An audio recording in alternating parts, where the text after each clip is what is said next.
The Assembly will hear an address by His Excellency Donald Trump, President of the United States of America.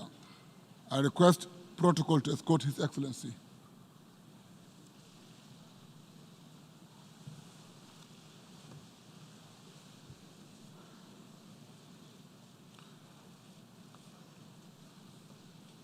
On behalf of the General Assembly, I have the honor to welcome to the United Nations His Excellency Donald Trump, President of the United States of America, and to invite him to address the Assembly.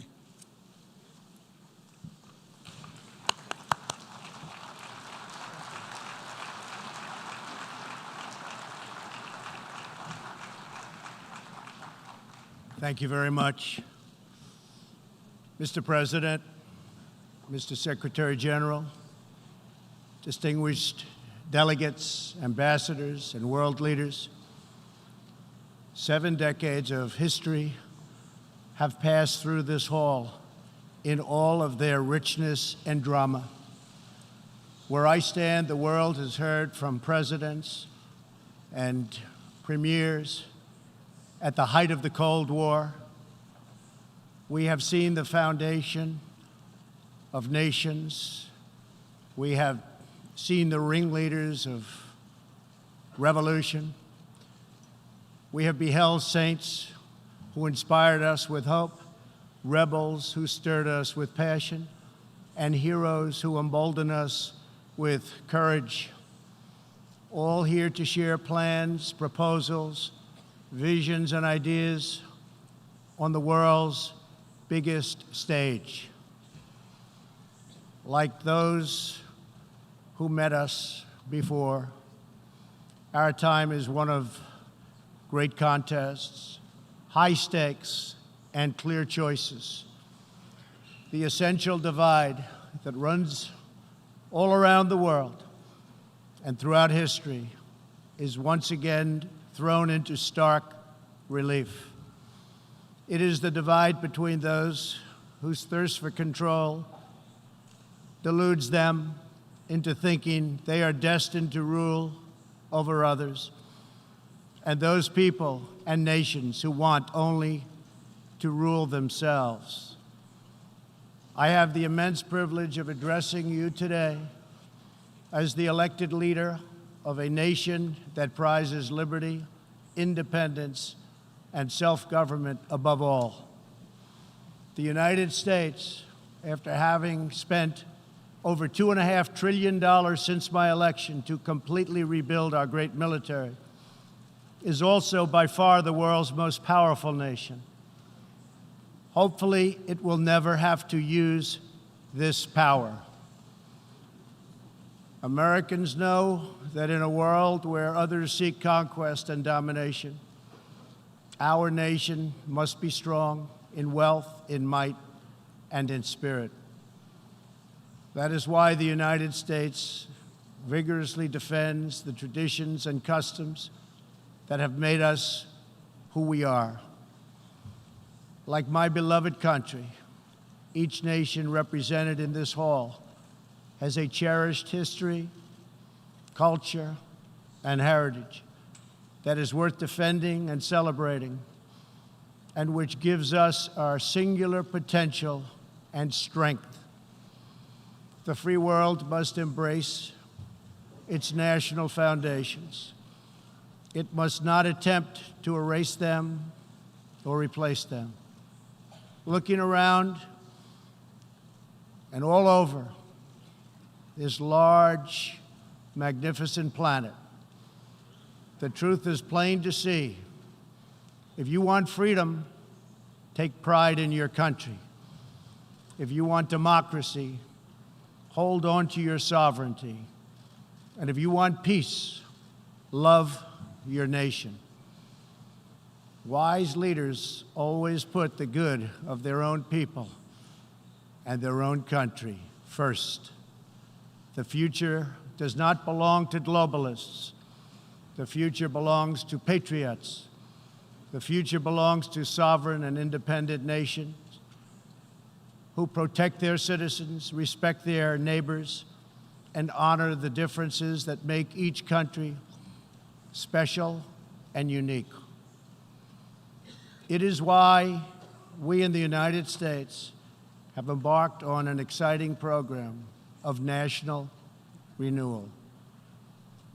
In everything we do, we are focused on empowering the dreams and aspirations of our citizens.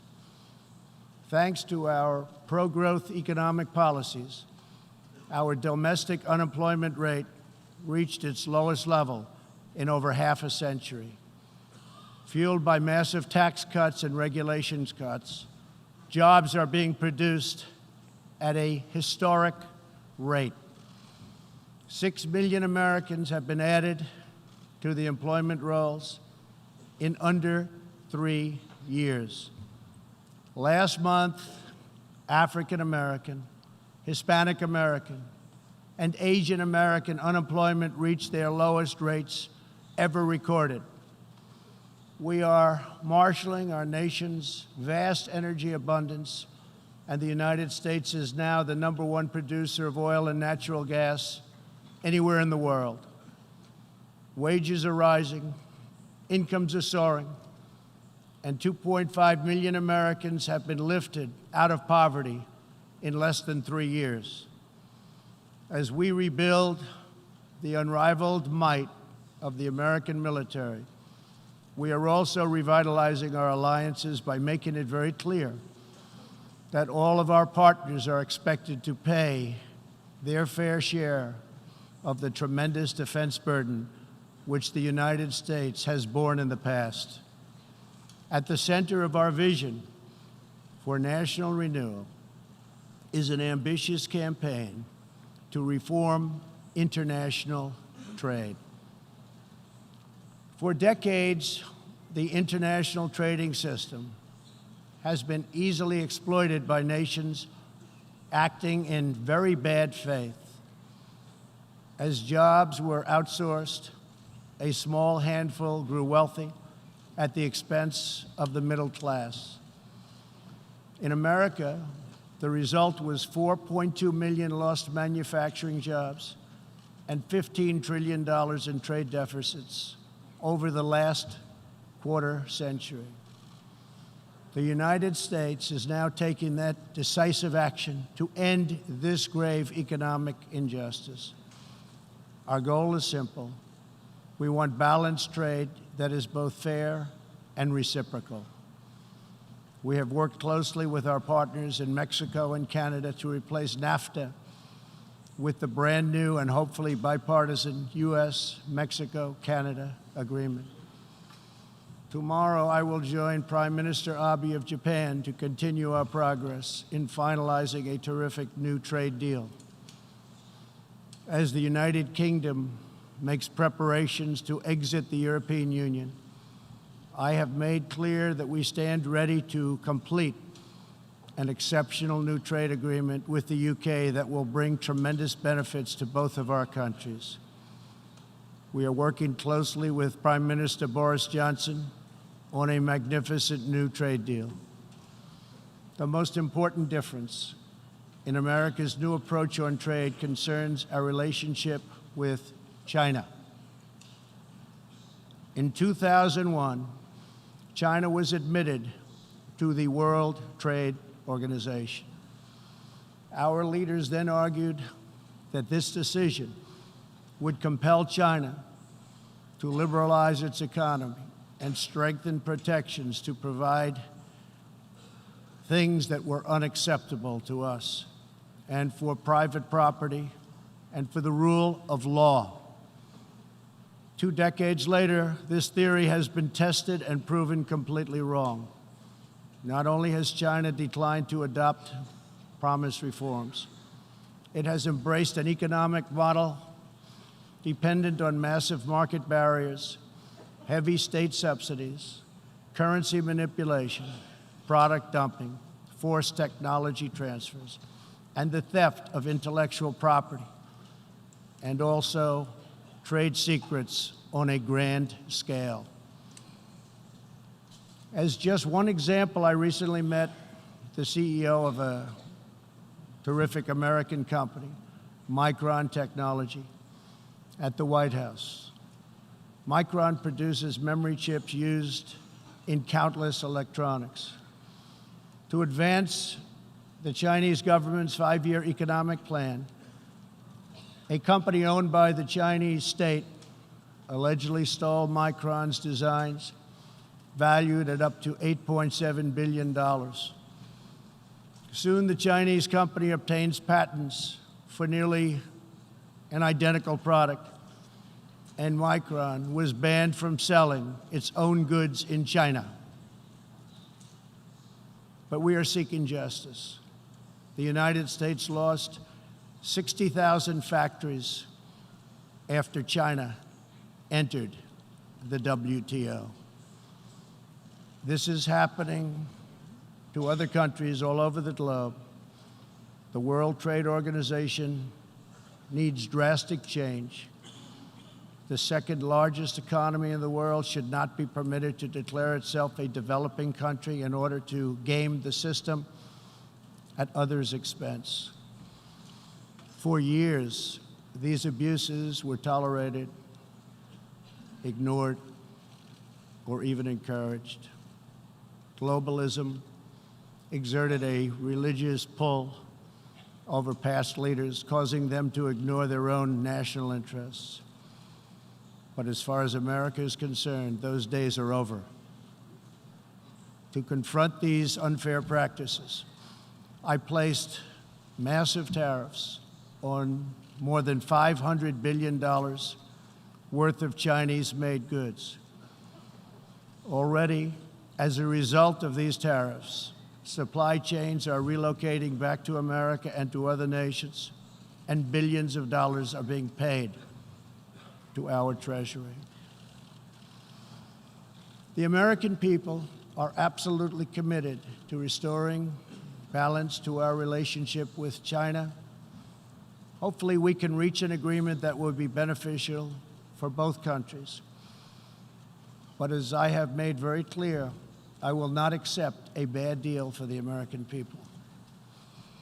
As we endeavor to stabilize our relationship, we're also carefully monitoring the situation in Hong Kong. The world fully expects that the Chinese government will honor its binding treaty made with the British and registered with the United Nations, in which China commits to protect Hong Kong's freedom, legal system, and democratic ways of life. How China chooses to handle the situation will say a great deal about its role in the world in the future. We are all counting on President Xi as a great leader. The United States does not seek conflict with any other nation. We desire peace, cooperation, and mutual gain with all. But I will never fail to defend America's interests. One of the greatest security threats facing peace-loving nations today is the repressive regime in Iran. The regime's record of death and destruction is well known to us all. Not only is Iran the world's #1 state sponsor of terrorism, but Iran's leaders are fueling the tragic wars in both Syria and Yemen. At the same time, the regime is squandering the nation's wealth and future in a fanatical quest for nuclear weapons and the means to deliver them. We must never allow this to happen. To stop Iran's path to nuclear weapons and missiles, I withdrew the United States from the terrible Iran nuclear deal, which has very little time remaining, did not allow inspection of important sites, and did not cover ballistic missiles. Following our withdrawal, we have implemented severe economic sanctions on the country. Hoping to free itself from sanctions, the regime has escalated its violent and unprovoked aggression. In response to Iran's recent attack on Saudi Arabian oil facilities, we just imposed the highest level of sanctions on Iran's central bank and sovereign wealth fund. All nations have a duty to act. No responsible government should subsidize Iran's bloodlust. As long as Iran's menacing behavior continues, sanctions will not be lifted. They will be tightened. Iran's leaders will have turned a proud nation into just another cautionary tale of what happens when a ruling class abandons its people and embarks on a crusade for personal power and riches. For 40 years, the world has listened to Iran's rulers as they lash out at everyone else for the problems they alone have created. They conduct ritual chants of death to America and traffic in monstrous anti-Semitism. Last year, the country's supreme leader stated Israel is a malignant, cancerous tumor that has to be removed and eradicated. It is possible, and it will happen. America will never tolerate such anti-Semitic hate. Fanatics have long used hatred of Israel to distract from their own failures. Thankfully, there is a growing recognition in the wider Middle East that the countries of the region share common interests in battling extremism and unleashing economic opportunity. That is why it is so important to have full, normalized relations between Israel and its neighbors. Only a relationship built on common interests, mutual respect, and religious tolerance can forge a better future. Iran's citizens deserve a government that cares about reducing poverty, ending corruption, and increasing jobs, not stealing their money to fund and massacre abroad and at home. After 4 decades of failure, it is time for Iran's leaders to step forward and to stop threatening other countries and focus on building up their own country. It is time for Iran's leaders to finally put the Iranian people first. America is ready to embrace friendship with all who genuinely seek peace and respect. Many of America's closest friends today were once our greatest foes. The United States has never believed in permanent enemies. We want partners, not adversaries. America knows that while anyone can make war, only the most courageous can choose peace. For this same reason, we have pursued bold diplomacy on the Korean Peninsula. I have told Kim Jong-un what I truly believe, that like Iran, his country is full of tremendous untapped potential, but that to realize that promise, North Korea must denuclearize. Around the world, our message is clear. America's goal is lasting. America's goal is harmony. And America's goal is not to go with these endless wars, wars that never end. With that goal in mind, my administration is also pursuing the hope of a brighter future in Afghanistan. Unfortunately, the Taliban has chosen to continue their savage attacks. We will continue to work with our coalition of Afghan partners to stamp out terrorism, and we will never stop working to make peace a reality. Here in the Western Hemisphere, we are joining with our partners to ensure stability and opportunity all across the region.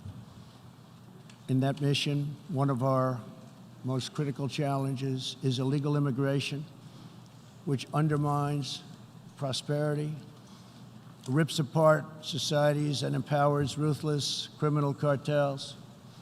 Mass illegal migration is unfair, unsafe, and unsustainable for everyone involved. The sending countries and the depleted countries, and they become depleted very fast, but their youth is not taken care of, and human capital goes to waste. The receiving countries are overburdened with more migrants than they can responsibly accept, and the migrants themselves are exploited, assaulted, and abused by vicious coyotes. Nearly 1/3 of women who make the journey north to our border are sexually assaulted along the way. Yet here in the United States and around the world, there is a growing cottage industry of radical activists and non-governmental organizations that promote human smuggling. These groups encourage illegal migration and demand erasure of national borders. Today, I have a message for those open border activists who cloak themselves in the rhetoric of social justice.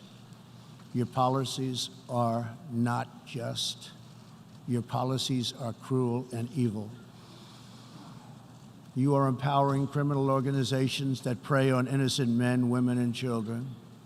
You put your own false sense of virtue before the lives, well-being, and countless innocent people. When you undermine border security, you are undermining human rights and human dignity. Many of the countries here today are coping with the challenges of uncontrolled migration. Each of you has the absolute right to protect your borders. And so, of course, does our country. Today, we must resolve to work together to end human smuggling, end human trafficking, and put these criminal networks out of business for good. To our country, I can tell you sincerely, we are working closely with our friends in the region, including Mexico, Canada, Guatemala, Honduras, El Salvador, and Panama, to uphold the integrity of borders and ensure safety and prosperity for our people.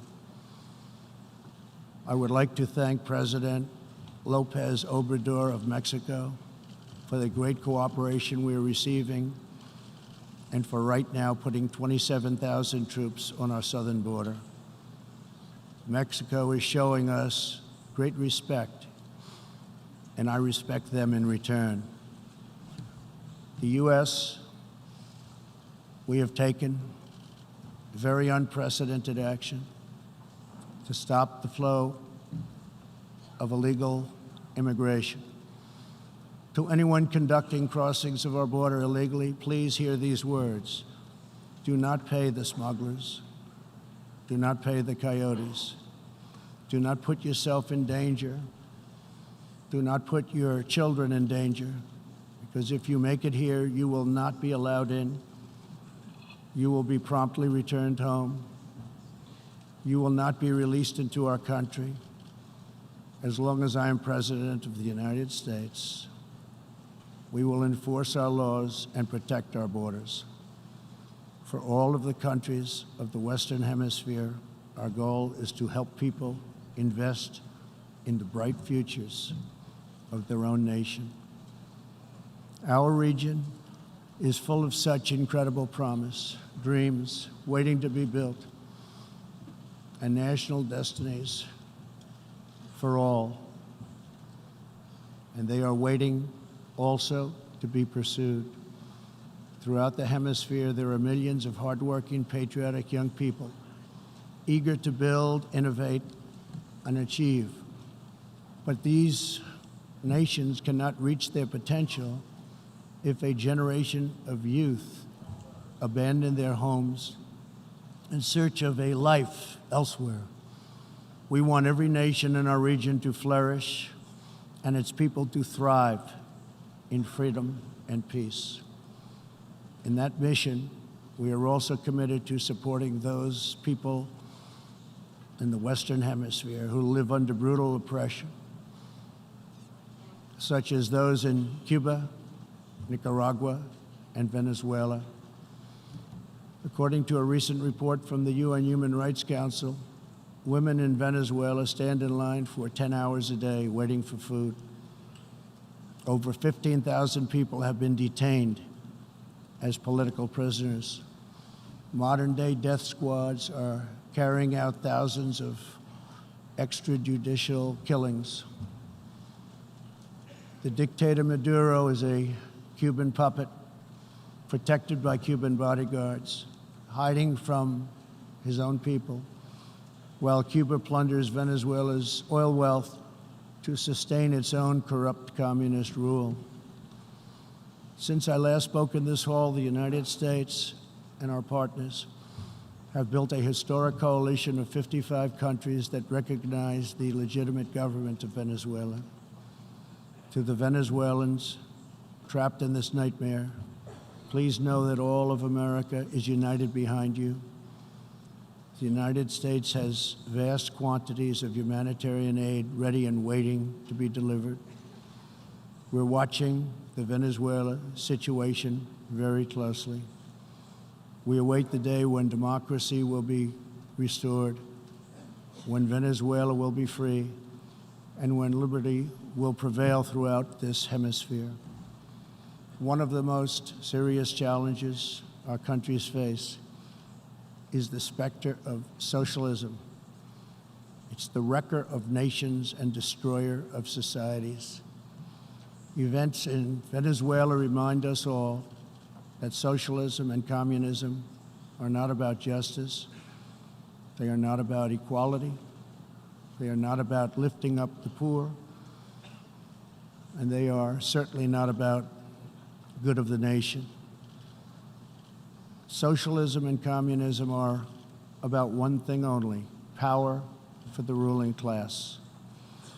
Today I repeat a message for the world that I have delivered at home. America will never be a socialist country. In the last century, socialism and communism killed 100 million people. Sadly, as we see in Venezuela, the death toll continues in this country. These totalitarian ideologies, combined with modern technology, have the power to excise new and disturbing forms of suppression and domination. For this reason, the United States is taking steps to better screen foreign technology and investments and to protect our data and our security. We urge every nation present to do the same. Freedom and democracy must be constantly guarded and protected, both abroad and from within. We must always be skeptical of those who want conformity and control. Even in free nations, we see alarming signs and new challenges to liberty. A small number of social media platforms are acquiring immense power over what we can see and over what we are allowed to say.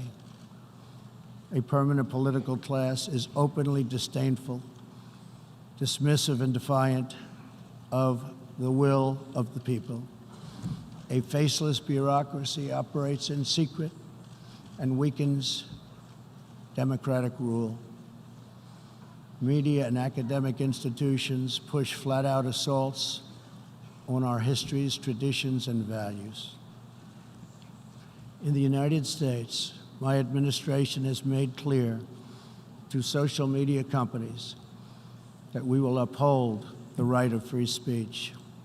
A free society cannot allow social media giants to silence the voices of the people, and a free people must never, ever be enlisted in the cause of silencing, coercing, canceling, or blacklisting their own neighbors. As we defend American values, we affirm the right of all people to live in dignity. For this reason, my administration is working with other nations to stop criminalizing of homosexuality, and we stand in solidarity with LGBTQ people who live in countries that punish, jail, or execute individuals based upon sexual orientation. We are also championing the role of women in our societies. Nations that empower women are much wealthier, safer, and much more politically stable. It is therefore vital not only to a nation's prosperity, but also is vital to its national security to pursue women's economic development. Guided by these principles, my administration launched the Women's Global Development and Prosperity Initiatives. The WGDP is the first ever government-wide approach to women's economic empowerment, working to ensure that women all over the planet have the legal right to own and inherit property, work in the same industries as men, travel freely, and access credit and institutions. Yesterday, I was also pleased to host leaders for a discussion about an ironclad American commitment protecting religious leaders and also protecting religious freedom. This fundamental right is under growing threat around the world. Hard to believe, but 80% of the world's population lives in countries where religious liberty is in significant danger or even completely outlawed. Americans will never fire or tire in our effort to defend and promote freedom of worship and religion. We want and support religious liberty for all. Americans will also never tire of defending innocent life. We are aware that many United Nations projects have attempted to assert a global right to taxpayer-funded abortion on demand, right up until the moment of delivery. Global bureaucrats have absolutely no business attacking the sovereignty of nations that wish to protect innocent life. Like many nations here today, we in America believe that every child, born and unborn, is a sacred gift from God. There is no circumstance under which the United States will allow international entries to trample on the rights of our citizens, including the right to self-defense. That is why this year I announced that we will never ratify the UN Arms Trade Treaty, which would threaten the liberties of law-abiding American citizens. The United States will always uphold our constitutional right to keep and bear arms. We will always uphold our Second Amendment. The core rights and values America defends today were inscribed in America's founding documents. Our nation's founders understood that there will always be those who believe they are entitled to wield power and control over others. Tyranny advances under many names and many theories, but it always comes down to the desire for domination. It protects not the interests of many, but the privilege of few. Our founders gave us a system designed to restrain this dangerous impulse. They chose to entrust American power to those most invested in the fate of our nation, a proud and fiercely independent people. The true good of a nation can only be pursued by those who love it, by citizens who are rooted in its history, who are nourished by its culture, committed to its values, attached to its people, and who know that its future is theirs to build or theirs to lose. Patriots see a nation and its destiny in ways no one else can. Liberty is only preserved, sovereignty is only secured, democracy is only sustained, greatness is only realized by the will and devotion of patriots. In their spirit is found the strength to resist oppression, the inspiration to forge legacy, the goodwill to seek friendship, and the bravery to reach for peace. Love of our nations makes the world better for all nations. So to all the leaders here today, join us in the most fulfilling mission a person could have, the most profound contribution anyone can make.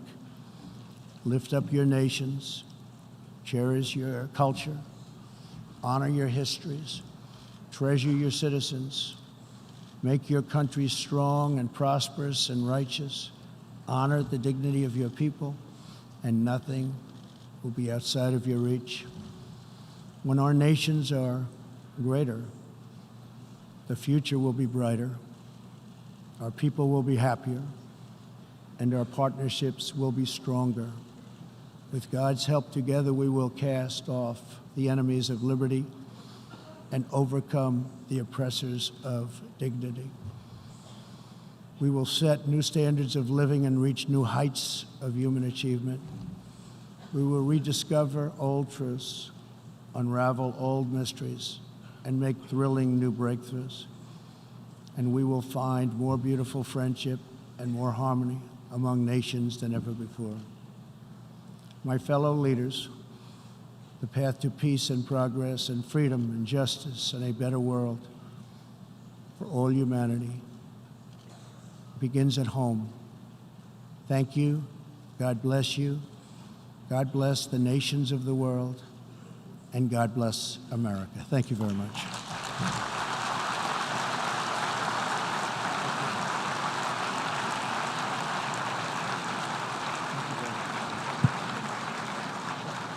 On behalf of the General Assembly, I wish to thank the President of the United States of America for the statement just made. May I request the representatives to remain seated while we greet the President, after which the meeting will stand suspended for 5 minutes before resuming to hear the next speaker.